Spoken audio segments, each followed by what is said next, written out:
যেসব সুযোগ সুবিধা পাবেন অন্তর্বর্তী সরকারের উপদেষ্টারা। নোবেল বিজয়ী অধ্যাপক মুহাম্মদ ইউনুসকে প্রধান উপদেষ্টা করে ১৭ সদস্যের অন্তর্বর্তীকালীন সরকার গঠিত হয়েছে। এই সরকারের প্রধান উপদেষ্টা ও অন্য সদস্যরা গতকাল বৃহস্পতিবার ৮ আগস্ট রাতে শপথ নেন।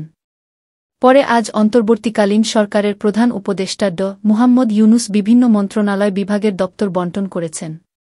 তবে অনেকেরই কৌতূহল, এসব উপদেষ্টারা দায়িত্ব পালনকালে কি কি সুযোগ সুবিধা পাবেন। ২০২১ সালের পঞ্চদশ সংশোধনীর মাধ্যমে তত্ত্বাবধায়ক সরকার ব্যবস্থা বাতিল করায় বিদ্যমান সংবিধানে তত্ত্বাবধায়ক সরকারের প্রধান উপদেষ্টা ও উপদেষ্টাদের বেতন ও সুযোগ সুবিধার বিষয়ে সুনির্দিষ্টভাবে কিছুই বলা নেই। তবে প্রধানমন্ত্রীর সমান পদমর্যাদায় দায়িত্ব পালন করবেন প্রধান উপদেষ্টা। একইভাবে মন্ত্রীর সমান মর্যাদায় দায়িত্ব পালন করবেন উপদেষ্টারা। সেই হিসাব অনুযায়ী প্রধানমন্ত্রীর পাওয়া সব সুযোগ সুবিধাই পাবেন প্রধান উপদেষ্টা এবং মন্ত্রীদের পাওয়া সব সুবিধা পাবেন উপদেষ্টারা।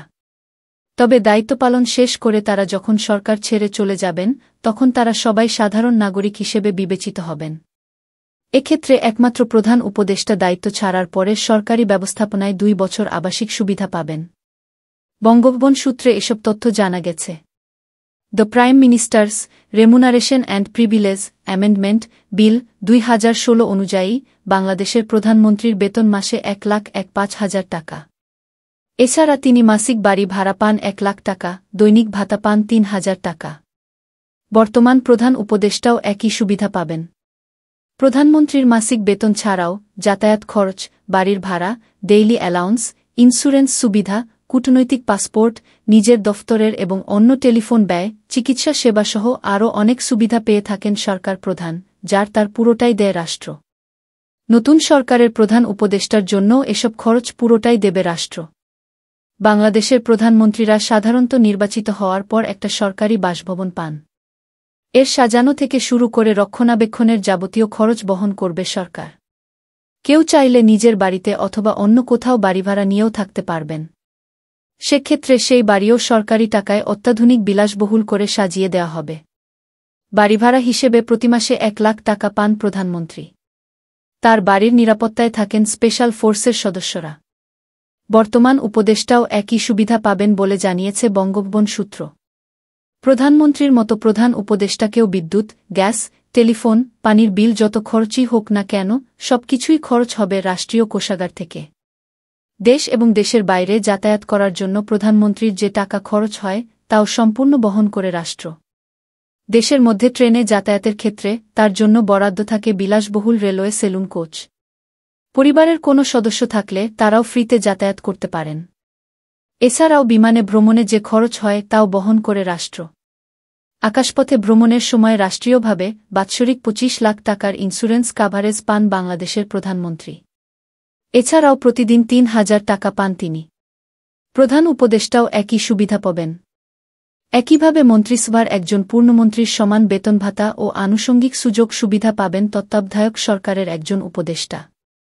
The ministers, minister of state and deputy ministers remuneration and privilege amendment bill ২০১৬ অনুযায়ী একজন মন্ত্রী বেতন পান মাসিক ১,৫,০০০ টাকা।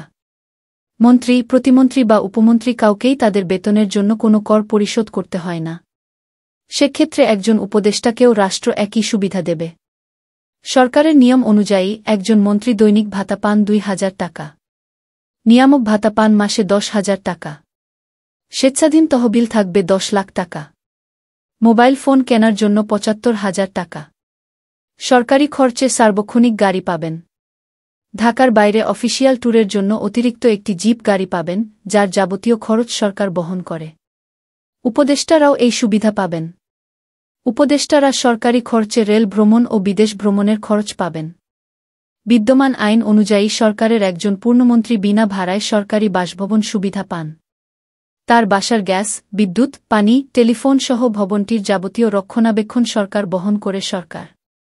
সরকারি বাসায় সর্বোচ্চ ৫ লাখ টাকা মূল্যের আসবাবপত্র সরকারি বাসায় না থাকলে বাড়ি ভাড়া বাবদ ৮০,০০০ টাকা, সেই সঙ্গে বাড়ি ব্যবস্থাপনা খরচ ও সব ধরনের সেবা খাতের বিল, বিমান ভ্রমণের জন্য বিমা সুবিধা ৮ লাখ টাকা পেয়ে থাকেন একজন মন্ত্রী।